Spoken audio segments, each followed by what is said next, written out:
आजा तू अपना सब आजा आजा आजा आजा आजा आजा ठीक है ठीक है। पानी का जूस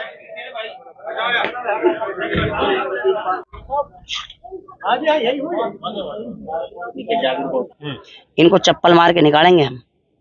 हमने देख लिया इनकी जितनी इज्जत है इनकी नालायकों की। किनको निकालेंगे? ये जलीस प्रधान है, जाहिद है, घुस के दिखा दे यहाँ।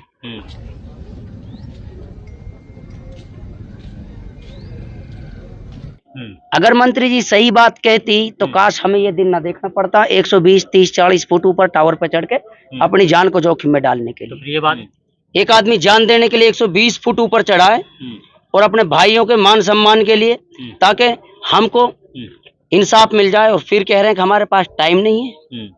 देख लेंगे तुम्हारे पास टाइम है कि नहीं। अभी जूतियां रगड़ोगे तुम, 2 महीने बाद जूतियां रगड़ेंगे। तो इंशाल्लाह सारी कौम खड़ी है, गांव के लोग भी खड़े हैं। इंशाल्लाह बताएंगे ना, बताएंगे ना, मत से बताएंगे इंशाल्लाह। पानी दे दो ना, पानी सही ना बोतल।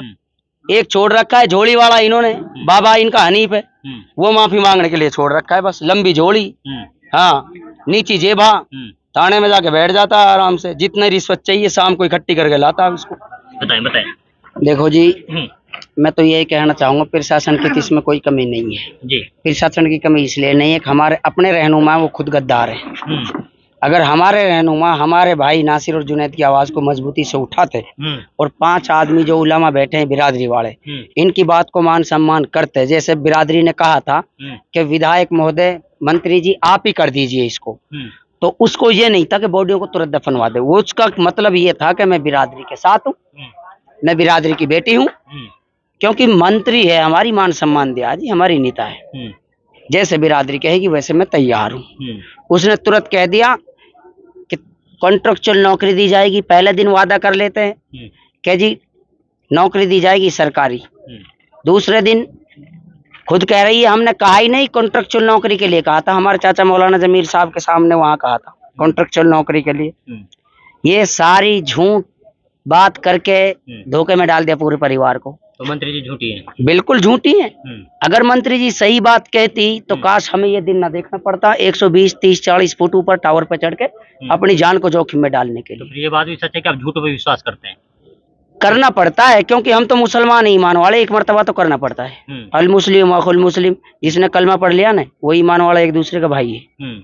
तो इसलिए अच्छा, आज भी विश्वास करके आप नहीं चाहें? विश्वास करके आए, इसीलिए तो उलमा ने कहा है अल उलमा वरसतुल अंबिया, उलमा अंबियाओं के वारिस हैं। इनकी बात ना मानी तो वो घर काप हो गया। इसलिए इनकी मुफ्ती रिजवान साहब आए, मौलाना साहब बैठे हैं, तो इनकी बात को मानना पड़ेगा, चाहे किसी की बात को माने ना माने। लेकिन इन्होंने जो कहा है कि मैं आज नहीं आऊंगा कल आऊंगा, जाबिर के सामने बात नहीं करना चाहता, मैंने सारी बातें सुन ली, इनको चप्पल मार के निकालेंगे हम। हमने देख लिया इनकी जितनी इज्जत है इनकी नालायकों की। किनको निकालेंगे? ये जलीस प्रधान है, जाहिद है, घुस के दिखा दे यहाँ। जब ऐसी हालत में यहाँ नहीं आ सकते, ये यहाँ नहीं आ सकते इसी हालत में, ये एक आदमी जान देने के लिए 120 फुट ऊपर चढ़ा है और अपने भाइयों के मान सम्मान के लिए, ताकि हमको इंसाफ मिल जाए, और फिर कह रहे हैं कि हमारे पास टाइम नहीं है। देख लेंगे तुम्हारे पास टाइम है कि नहीं। अभी जूतियां रगड़ोगे तुम, 2 महीने बाद जूतियां रगड़ेंगे। तो इंशाल्लाह सारी कौम खड़ी है, गांव के लोग भी खड़े हैं। इंशाल्लाह बताएंगे ना, बताएंगे ना, मत से बताएंगे इंशाल्लाह। मैं नहीं कह रहा, ये गांव कह रहा है। मैं तो एक आदमी हूँ, मेरा तो एक काम है कि आवाज उठाओ, बाकी काम गांव का है। अगर मैं गलत बोलूं, विधायक के खिलाफ कोई उल्टी टिप्पणी करूं, वो एक अलग चीज है।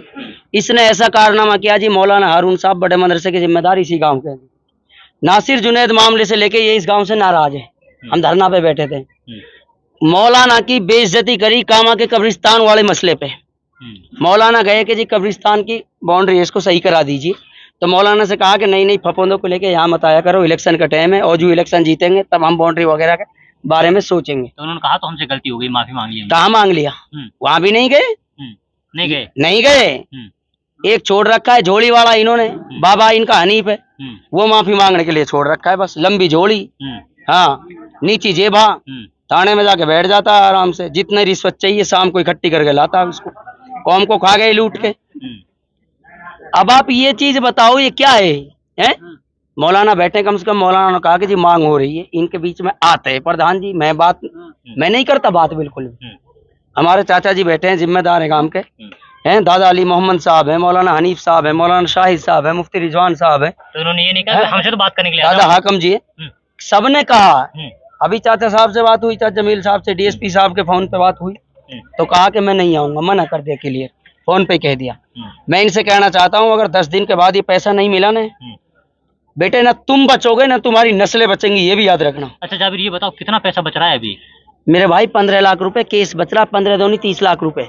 बस 30 लाख रुपए अभी बकाया है मुआवजे का। हाँ, गहलोत जी तो सोच रहे हैं कि दे दिया गया वो, हाँ, चिरंजीवी से पैसा नहीं चाहिए हमें। चिरंजीवी में जैसे ही पैसा आएगा तो कलेक्टर मोहर लगा के देंगे, क्योंकि वो स्वास्थ्य का पैसा होता है, वो एक्सीडेंट वालों के लिए होता है। चिरंजीवी की जैसे ही मुहर लगेगी ऐसे ही मुकदमा खत्म। अच्छा, मैं बता रहा हूँ आपको, कानून इन्होंने पढ़ा है, मैं बता रहा हूँ आपको। जैसे ही चिरंजीवी का नाम आएगा ऐसे मुकदमा खत्म हो जाएगा जी। क्योंकि फिर उसमें जज साहब ये देखेंगे कि ये पैसा तो चिरंजीवी से मिला है, इसका मतलब किसी ने हत्या करी नहीं है, ये हत्या खुद मरे ही है। एक्सीडेंट हुई गाड़ी में आग लगी। हाँ, एक्सीडेंट हुई, गाड़ी में आग लगी, सर्किट शॉर्ट होने से मर गए जैसे मिसाल तौर पे, कोई वायर अड़ गया जैसे मिसाल तौर पे, गाड़ी में गाड़ी टच हुई, उसके हिसाब से गाड़ी भिड़ी तो आग जल गई, फिर मर गए ये लोग, डीजल की गाड़ी है, तो ये मुकदमा ऐसे पेंडिंग में डाल दिया जाएगा, दूसरी तरफ डाइवर्ट कर दिया जाएगा इसको। अच्छा ये बताइए, कितने घंटे आप टावर के ऊपर रहे? कल मैं 2:30 बजे चढ़ा था इस पे। 2:30 बजे? हाँ। और अब कितना टाइम पे उतरे थे आप? अभी आप देख लो, अभी उतरा हूँ, बस 10 मिनट हुई है मुझे, 4:20 पे उतरा हूँ। 4:20 यानी 24 घंटे से ज्यादा वक्त हो गया, 26 घंटे के आसपास हो गया आपको जी। अच्छा ये बताइए कि 26 घंटे में कुछ खाया पिया, पेशाब की हालत हुई होगी? पानी जरूर पिया है। हाँ। पता नहीं ऊपर वाला ने क्या कर दिया, ना सर्दी लगी न गर्मी लगी, बिल्कुल तपती हुई धूप में, और ना भूख लगी मुझे। अच्छा हाँ, आपने देखा हम वहां तक चढ़ गए थे आपसे बात करने के लिए, हमारे तो हाथ जल गए। तो ताकत चाहिए हर चीज को लड़ने के लिए मेरे भाई, ऐसा थोड़ा ना है। अच्छा आप नहीं जले वहाँ? कैसे कैसे जल जाएंगे, अल्लाह के बंदे हैं, यकीन रखते हैं मेरे भाई मौत के ऊपर, ऐसा नहीं है। अब ये सोच रहे हैं डराने की, नहीं डरेंगे हम किसी भी हालत में। तो इन 10 दिन का वक्त दिया गया है आप? 10 दिन का वक्त दिया गया। मैं तो ये कहना चाहता हूँ, एक बार चाचा जी से पूछ ले, हमारे दादा इस्माइल भाई बैठे हैं, उनसे भी पूछिए, वो भी जुनैद के खास हैं बिल्कुल।